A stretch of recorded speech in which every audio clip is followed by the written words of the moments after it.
Good evening, everyone, and welcome to our new chat show, Coffee Break. Coffee Break will bring you a lot of information based on sports, entertainment, public awareness, a lot of issues, things going around here in Fiji. Our first guest this evening is Saleh from FRU. So let's go and meet him. So, good evening, Saleh. Good evening, How are you Jackie. today? Good, thank you. That's good. So just tell me about the Rugby Sevens that was in Moscow.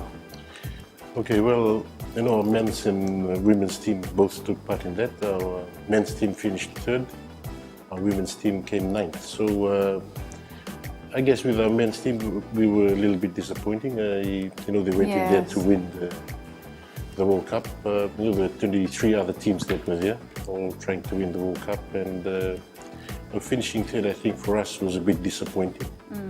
Our women's team, on the other hand, finished ninth. To them, for the first time in that at that world stage, and to finish ninth and win the ball, I think for them there's a big boost for our women's rugby, and they should be happy that they have won the ball. But the initial aim was to finish in the top 8. But I guess to that extent it would be disappointing. But third and ninth in the world tournament, Not bad. It's not bad. That's right. Okay, so who did they lose to? Okay, our women, we lost in the semi-finals, our men's team to New Zealand, as we all watched on Sunday night, on Monday morning. There was a break in the middle there, about 20 minutes, which, that can unsettle a team. You're on the roll to play halfway through the game, and you're told to get off the field.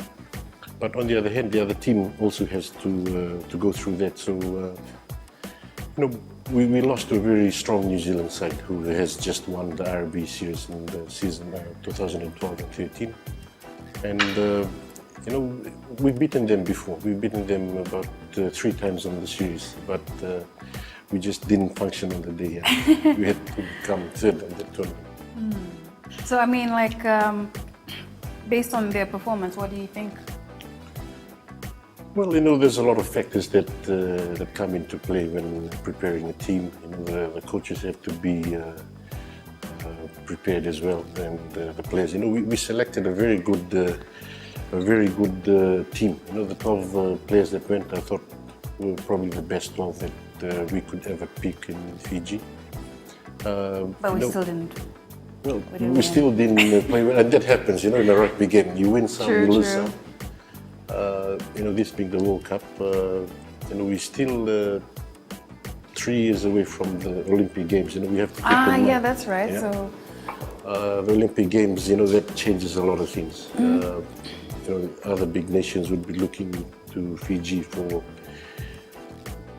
resources, for players, for coaches. We have also got coaches who are being contracted overseas to coach sevens, and there's a beauty about sevens. When the rugby world talks sevens, they only think of Fiji. And, no doubt a lot of coaches would be coming in to coach our players and our coaches. So, my advice... I see that's been happening a lot with New Zealand. New Zealand needed 4 Fijian players true. to help them win the World Cup, and that's a third of their team. So that's a lot of numbers there.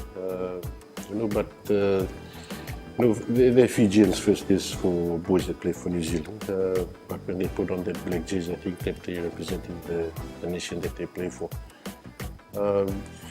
Still coming third, if that was Olympics, we would have gotten a bronze medal, first bronze medal in the Olympic Games. But, because the expectations of the public is so high, there's a lot of pressure put on these players. And, third is good enough for us. I know it's not for the 800,000 people that we have, but we have to be thankful to the boys for that's what they have achieved. And our women's team, I know that it's a big boost for the women rugby players because they coming 9th out of 16. Yeah, that's 9 out of 16. It should help them, give them a lot of confidence, a lot of experience coming from the World Tournament. We beat some teams who have been playing consistently in that the World Women's Tournament. So that should give us in good stead for the future. You know, we know that we can compete just like our men's. We just need more games, more support. You know, for women, they have to fight against the stereotyping of women. Yeah, that's true. Rugby being a men's sport. But I think the women know that. So far, doing pretty well.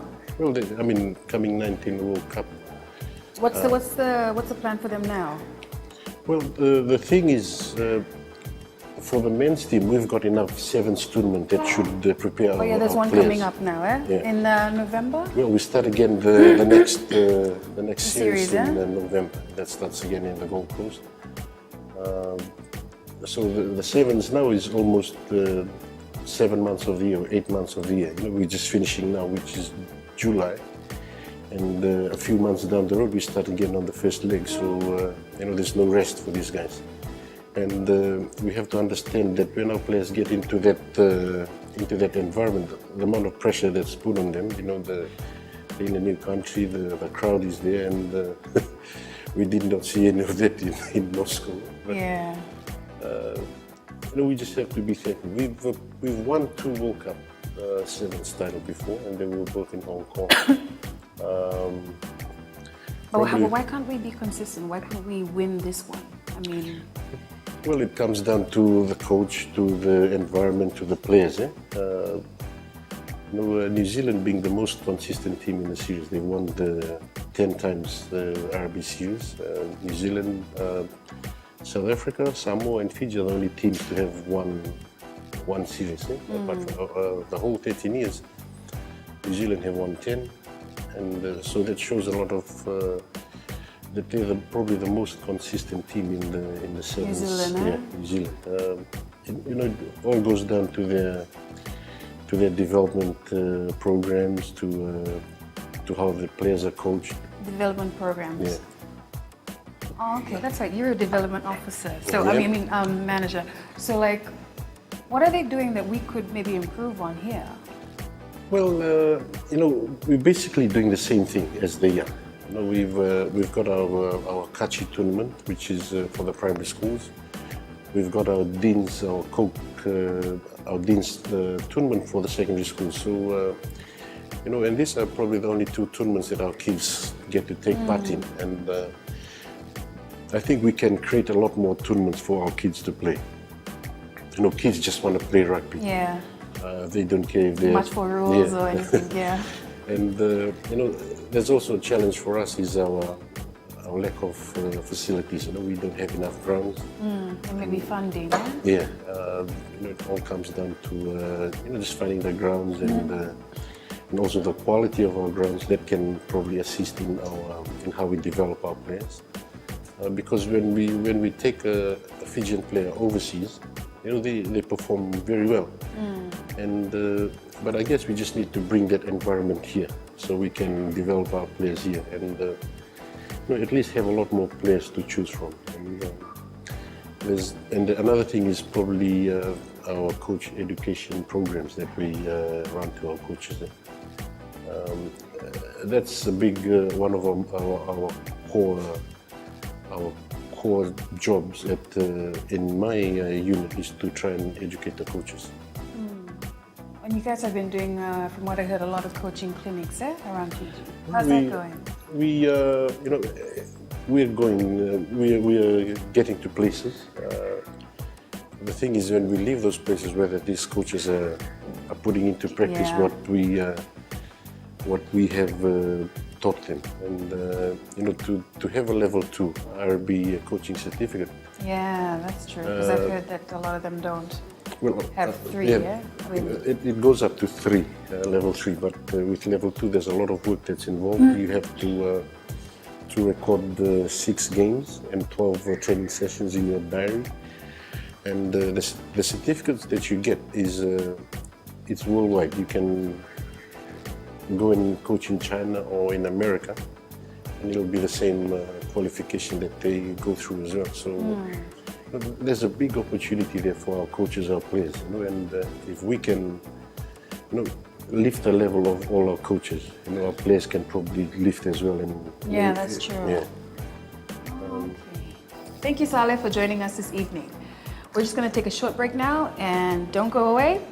Ellen Whippy from Fiji Fashion will be joining us soon.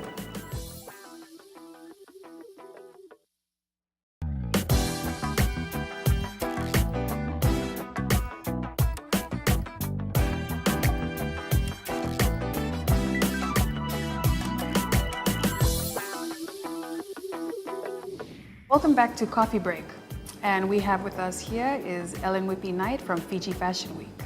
So tell me about Fiji Fashion Week. There's a launch this weekend.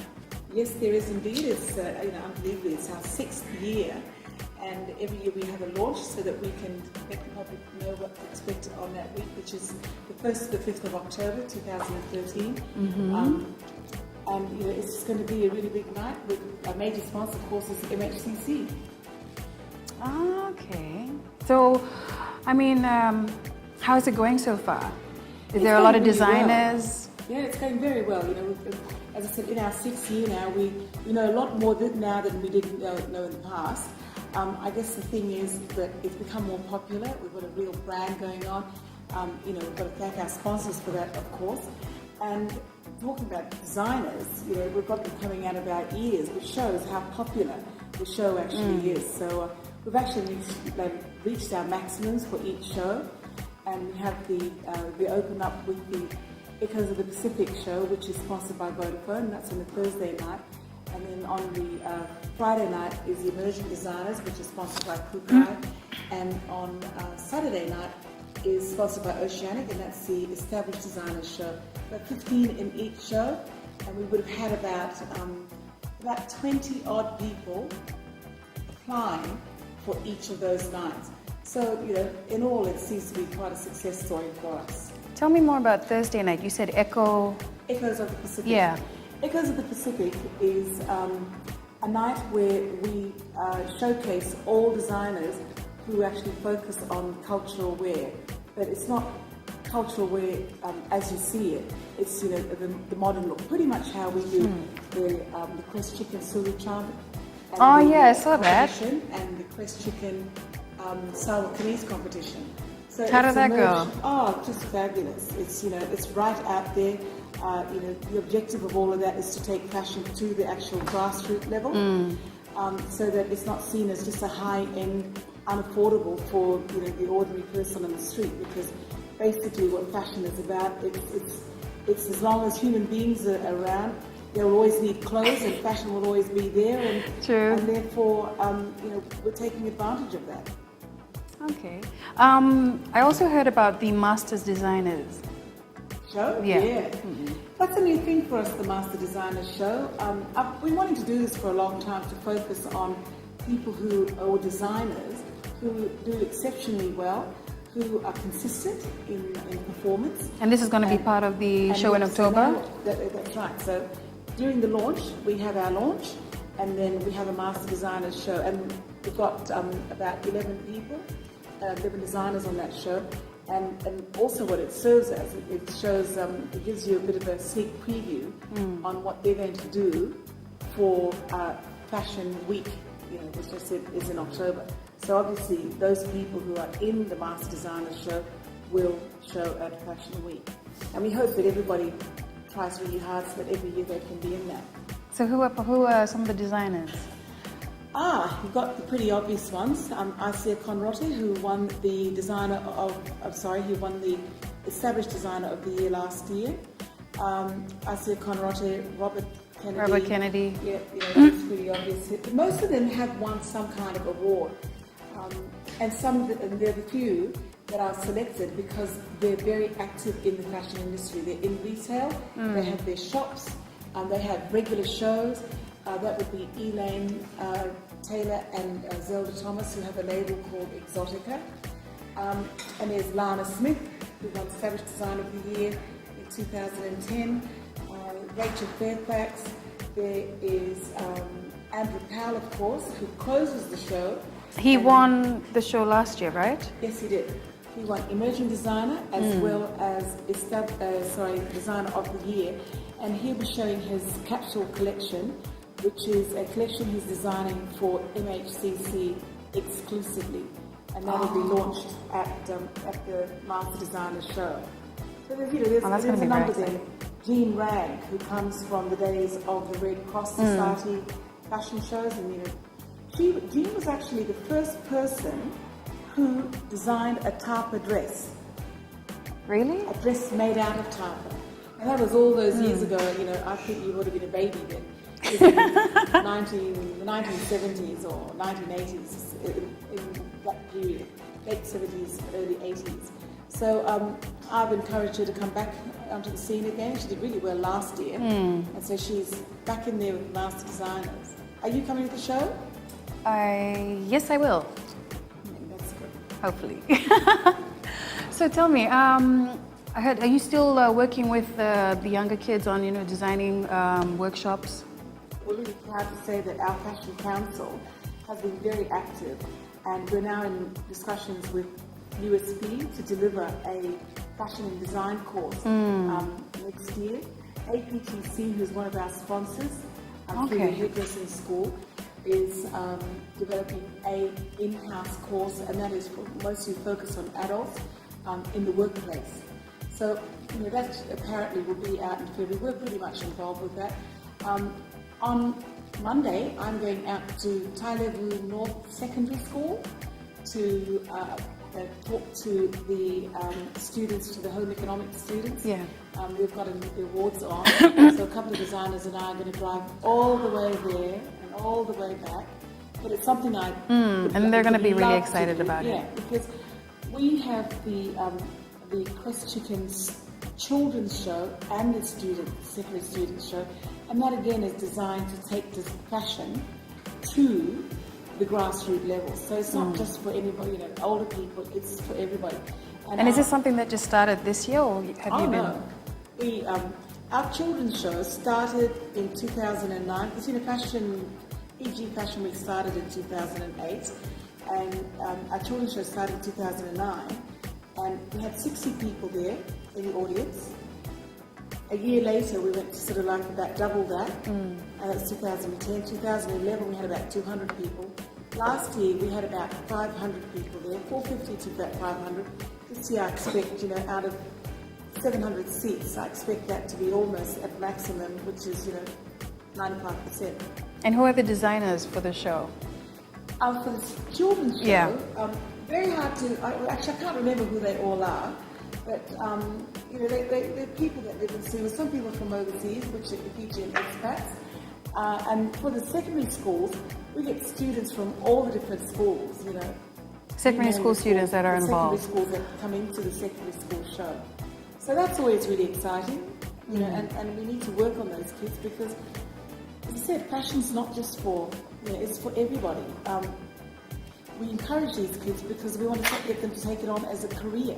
Yeah. And that's what the fashion and design course is designed, pardon the pun, is for, is to educate people because it's an industry. I mean, it's one of the biggest industries in the world. It employs trillions of people. It's one of the most financially stable industries in the world, although you have your highs and lows. So right now there's nothing like that at FNU and USP? No programs? FNU, in their old days, which was NCPC, had a fashion design course. It kind of fizzled out. Oh, they did? Oh, yes, they did. Alana Smith actually got her diploma from there. And I think they've got something going at the moment. The USP had an apparel and textiles course, and they closed that down last year. And I think the major reason for that was because they couldn't find employment for the graduates. Things have changed since Fashion Week started 6 years ago. And so now what the garment manufacturing industry companies need is they need qualified quality control people, they need qualified production managers, qualified line managers. So the current people they have at the moment are people who have, our mothers, the stay-home mothers, people like Mark Hallaby with Mark One Apparel, brought them out of their homes, trained them up to be seamstresses, and then worked themselves up into line managers. But most of them can't go any further than that because they don't actually have the technical knowledge. So now these courses that we have, which are full-on studies, you know, your certificate 3 and 4, which is a year's course, and the diploma, and then the degree. And if you want to be a real technical person who's going to work in the industry, you would even do a master's in it. But now these courses will be able to bring out graduates who have these degrees, who are qualifications, who can go into the garment manufacturing companies and do these jobs. And what you find most of all is that people conduct these, work in these companies for about 3, 4, 5 years, sometimes 10 years. They've learned a lot on the job training, and with their educational qualifications or tertiary qualifications, they then go out and become designers themselves. And those are the real success stories. True. Well, thank you, Ellen. Sorry, I've got to wrap up the show, but just one last question. I mean, for those young girls or boys that are interested in, developing a career in fashion, what would you tell them? What advice can you give? Well, the first thing I'd say is that they must really and truly learn how to sew. If they're going to do this, they must I thought learn how to love sew. fashion. Pardon? I thought love fashion. Of course. I mean, they wouldn't do it if they didn't love fashion. And that's why you become a designer, because you love fashion. But the next step is to decide how you're going to do it and to ensure that you actually do some formal training. And hopefully, as I said, USB will be ready for it. APTC is on-the-job training. But what USB will focus on is school leavers. And that's where those kids need to go to. So they need to do that because they need to learn how to sew before they can actually understand the whole technicalities of fashion design. And that's the issue that we have at the moment. Most of our designers can't sew. Oh. And they can't sew. And they can't understand construction, garment construction. They don't understand the properties of fabric. And they're not very good at trying to match the design to the fabric. And that's why in the early days of fashion, we used to see a lot of faulty things. But now, this year, we're so ready for buyers. Thank you for joining us tonight, Ellen Whitby-Knight from MHCC Fiji Fashion Week. Don't go anywhere, because shortly after this break, we'll have LTA with our e-ticketing issues.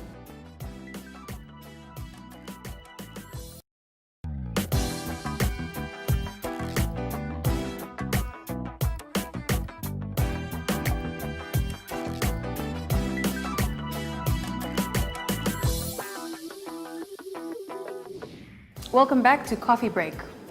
Here with me right now is Ilyas Sokia from LTA. So Sokia, thank you for joining us tonight. Tell me about this e-ticketing issue. What's going on? Thank you. First of all, the innovative system of introduction of e-ticketing is an initiative by government.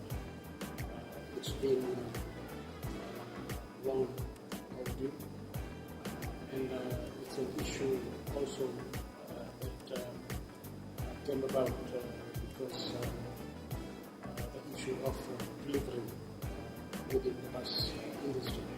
The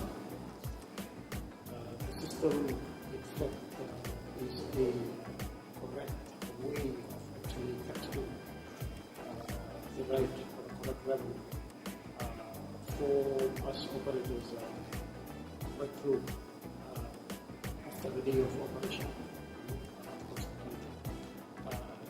In fact, in the past, there used to be issues of different, when I say different, the illegal way of some illegal avenue of actually where valuable income goes missing. So government with the proposal and submission by the Fiji Buses Operator Association actually came up with a concept where a system can be introduced so that it captures the right revenue for bus operators. And also e-ticketing is fully implemented. As we speak, there are a few areas that authority and of course the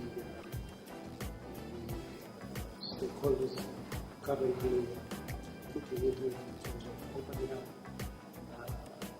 solution provider. As a solution provider, as as we speak, is only one solution that is currently in use in the market. We have phonology in partnership with Watford. The system is currently in use. But why isn't it working? I mean, this is a lot of things that a lot of people are, going on about. We need to look at the interest of all solution provider that we have right now.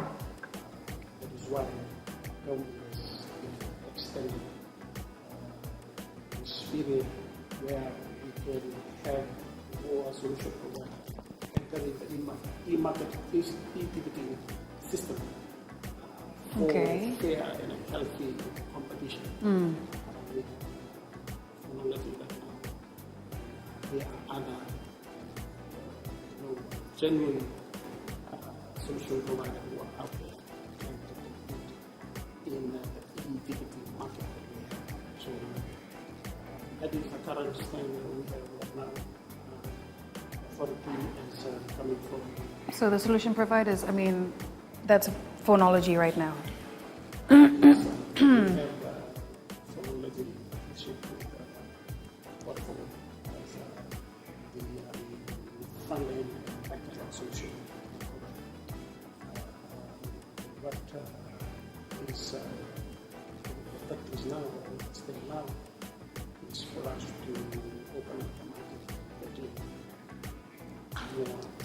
solution provider. But there are certain criteria and conditions that these solution providers need to adhere to. There are certain standards and requirements in order to meet the terms and conditions of the ticketing system. Probably the biggest challenge is the interoperability of the system. In interoperable, we can have different solution providers, but we have a single solution provider or a single smart card user.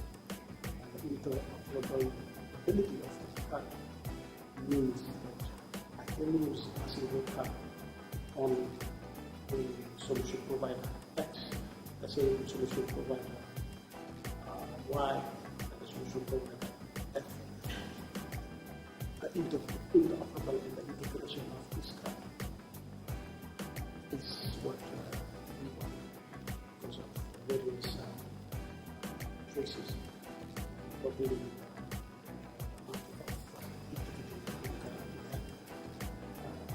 that is, I believe, current state at the moment. But it's working. It's working. It's working. Yes. But I think not on all buses. I mean, like with that, with the newspaper article, 2 days ago, with that Takondrawe couple. I mean, what have you got to say about that? With the as far as that issue is concerned, I think it was highlighted because a few days ago. Unfortunately, upon my inquiry with phonology, at a certain time when you purchase your smartphone, it needs to be used within a certain period, 3 months period. If it's not used, it automatically Expires. expires. But is the public aware of this? Yes, they are There. aware. Okay. It's just that if you are not using a card, if you have a card and you have not been using it for 3 months, it just automatically expires. But the value of the card remains. The value of the card, Yes, okay. Whatever is being topped up, the amount, it is there. All you need to do is go back to Vodafone and get them to reactivate your card so that it can be used. So it's probably the advice to the general public, to all executive users. Yes, we have received some complaints and some issues regarding the validity and the expiry of the card. For your information, card does not expire. Once you buy it, it's yours. You can have it for life. It's just that you have to keep topping it, recharge it. But with that, with the concern from the control, unfortunately, a couple idea at a certain time it just that's just bad. So you need to use it after 3 months. If you don't use it, you need to go to the phone or phonology and ask them if we can reactivate. Okay, well that's good to know. I mean, letting everybody know that it's not gonna, it's still, the money is still there. Yes, it's just that they have to go back to Vodafone or Phonology and just reactivate it. Okay. I've noticed a lot of some buses that don't have the consoles on them. I mean, is it? Are you going to have it on every bus, or because some don't? So. System, it is a system that has been regulated and those that can be regulated. And it's a requirement within all bus operators that must comply with the EPP system. I believe at the moment, because we have extended the period, the enforcement period, whereby we have given bus operators who are still probably haven't decided on which console to use. That's why we have extended the period for them to make up their mind with a solution, their choice, so that we can actually get on. Roll on with the system. But we know there are some buses that actually, they are trying to look for the best solution. Some are actually going on with the phonology system, while some are actually analyzing, trying to get the best solution that they think, they feel happy with to actually use it. But yes, it's regulated, and it's, at a certain time, probably maybe by the 3 months, we are looking at actually enforce the EPP regulation. So, at the likely scenario, probably 3 or 4 months' time, every bus will have to comply. Okay.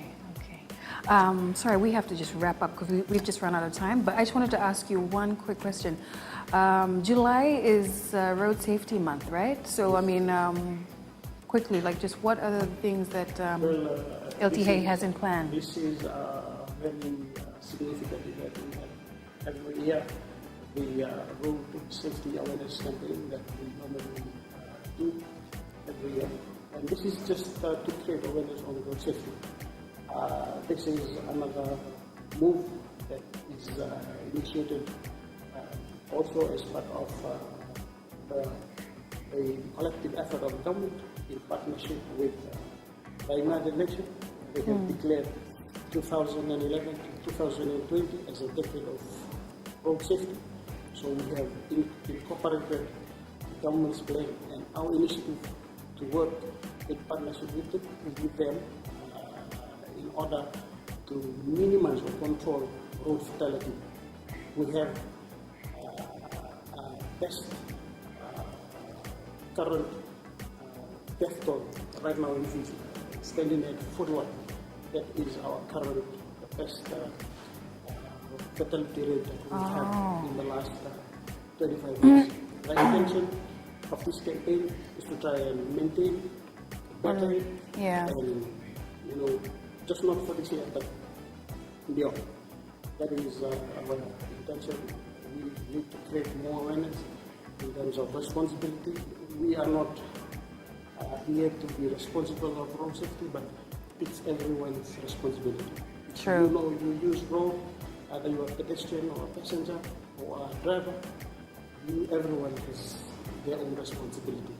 So when you are engaging on the road, you are duty bound to observe some rules and regulations.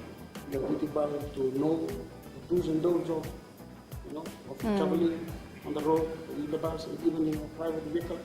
So these are some sort of awareness that we want to create within this 1 month as we campaign for National Road Safety.